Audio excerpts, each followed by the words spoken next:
Hi,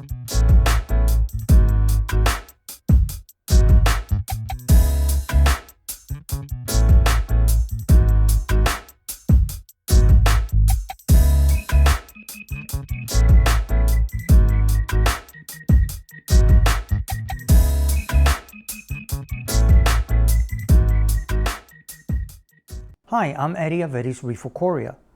Today's video I'm going to dedicate it to maintenance.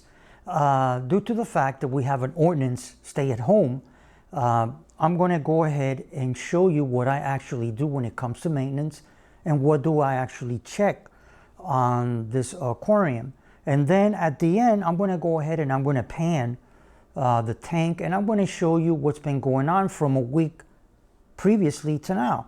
Like the Recordias finally split and other things. So hold on one second. Okay, so here I am in my dining room table, and as all of you know about the COVID-19, there's ordinance all over the United States and worldwide where you have that stay-at-home ordinance and 6 feet away and the mask, etc., etc. So I thought I'd do this video due to the fact that all of us hobbyists have more time in our hands to do different things when it comes to our tanks, our aquariums. And one of the things that maybe you haven't done for a while, and now that there's extra time, you might say, well, let me go ahead and do some maintenance. I thought I'd shoot this video about what do I actually do in this tank. Well, first of all, when it comes to bi-weekly, what I do is I'm starting to do a water change with this salt, which if you follow me, you notice that I did switch salts to the Tropic Marine Pro, and I'm having great results, noticing polyp extension and different corals that I would have issues with. Now they're doing phenomenal.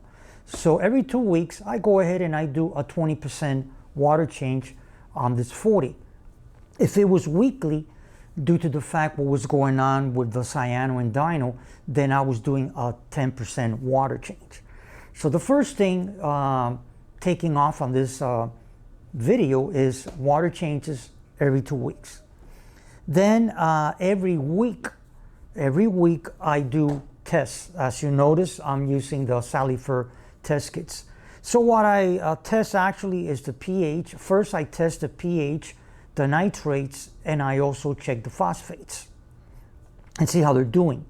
Then once I finish those test kits, which are less tedious to do, less complicated, takes less time, then I go ahead and I go to these other 3 tests, which of course would be the calcium, the alkalinity, and the magnesium. Now these tests I do them weekly. Last week I was a little lazy and I actually did them every 2 weeks. But I really do them weekly. So you have the water change that I'll be doing every 2 weeks, 20%. Then I do my tests every week. Now every week, what I do is I go ahead and I check the temperature. I put this thermometer on the filter sock where the water cascades, which is on this corner, shall we call it, on the left-hand side. And I wait a while, and then I check what's the temperature of the water. And also weekly, when I do these tests, I also check with refractometer. I check the salinity, make sure that it's on target. If it's not, if it's a little less, then I go ahead and I add a little salt. Now, how do I do that? Well, I just get some aquarium water, I put it in a cup, and I put some of the salt and I mix it. Then I apply it, but not on the tank, not on the show section, because that salt, although it's diluted, but it's concentrated. So if it touches one of the corals, it might actually burn it. So what I do is I put it on the sump on the back and let it finish mixing. Then the pump, when it shoots it out, it's already diluted. That's just in case. So far, I haven't had that issue, but needless to say, if I did, then I would bring it up, which of course I keep it at 1.026. One other thing that I do when it comes weekly is this algae scraper. I bought it, but not mainly to do algae. What I actually do it is to actually rake the actual sand. So I go ahead and I go inside and I just do this type of a maneuver, and I actually rake the sand to take out the detritus or any little algae buildup. Believe it or not, after what I went through with the dinoflagellates and the cyanobacteria and the products that I use, and now that the lights are still ramped down, I barely have any issues with the sand. Although you do have maintenance on it, you do have to clean it once in a while. So once a week when I do the test kits and I check the salinity and the temperature, I go ahead and I rake the sand. I go ahead and rake it, make sure it's nice and clean. And then another thing that I do weekly is the filter pads. I'm using these filter pads. Let me show you. I go ahead and I go ahead and I cut a piece in reference to the caddy, which is on the other side of the tank. I go ahead and I cut a piece and I replace it. And you'd be amazed just in 1 week how from white it actually turns to practically gray. And you know, all the detritus and the algae. So weekly I go ahead and I change that.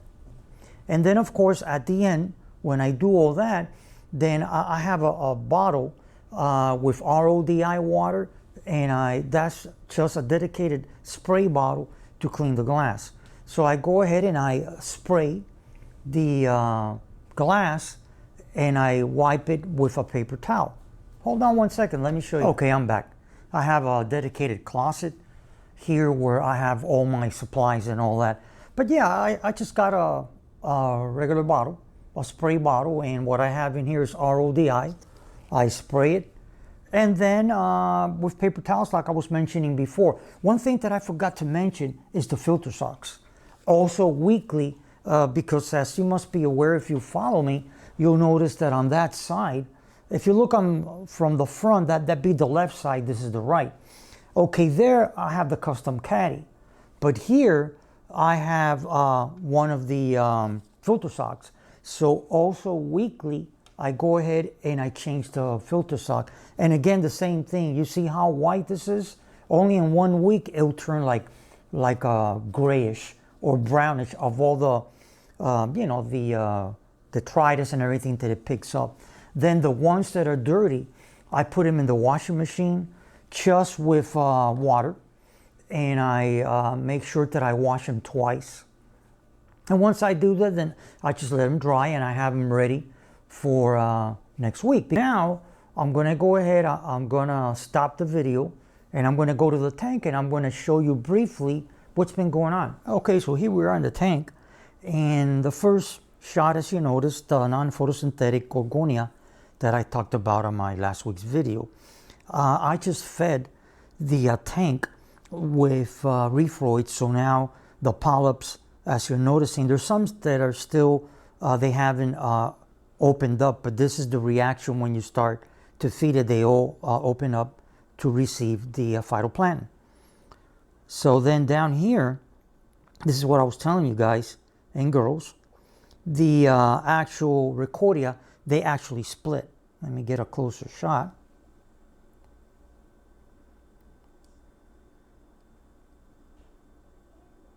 They actually split. If you notice there, there's actually, you know, the indentation that now you have two of them. Okay. Now, let's move along. And then back here, the candy cane, they keep, on one of my previous videos, I also talked about how they actually split.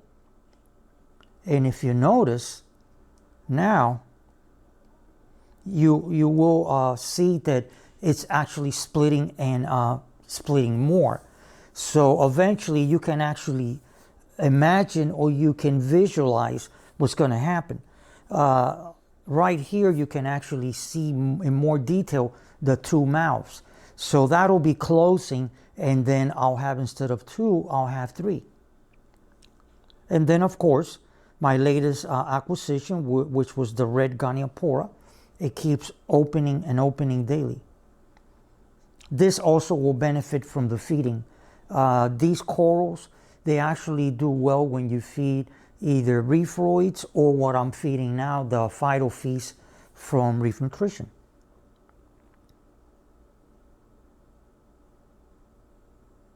Back here, basically, same thing. You know, nothing has changed.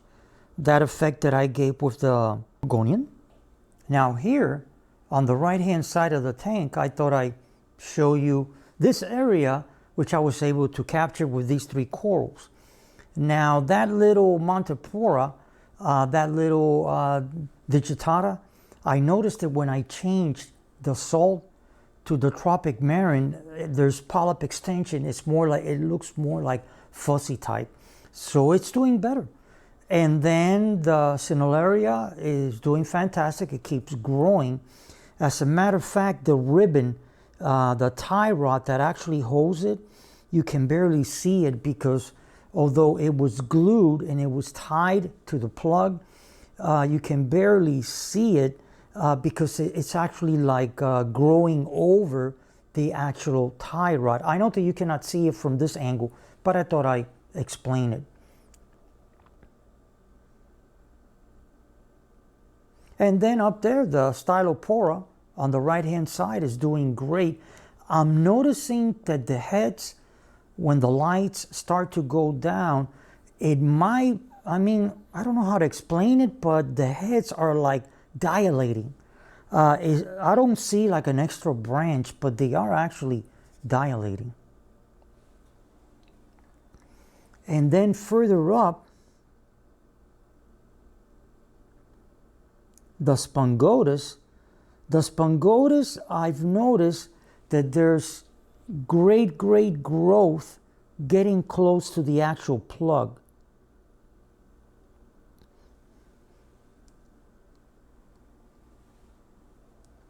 You actually see around the plug, if you see, just to give you a guidance, okay, you see the Spongotus, on the bottom you see like something like whitish or greenish. That's actually new growth. It's actually encrusting and growing around the perimeter of the actual plug.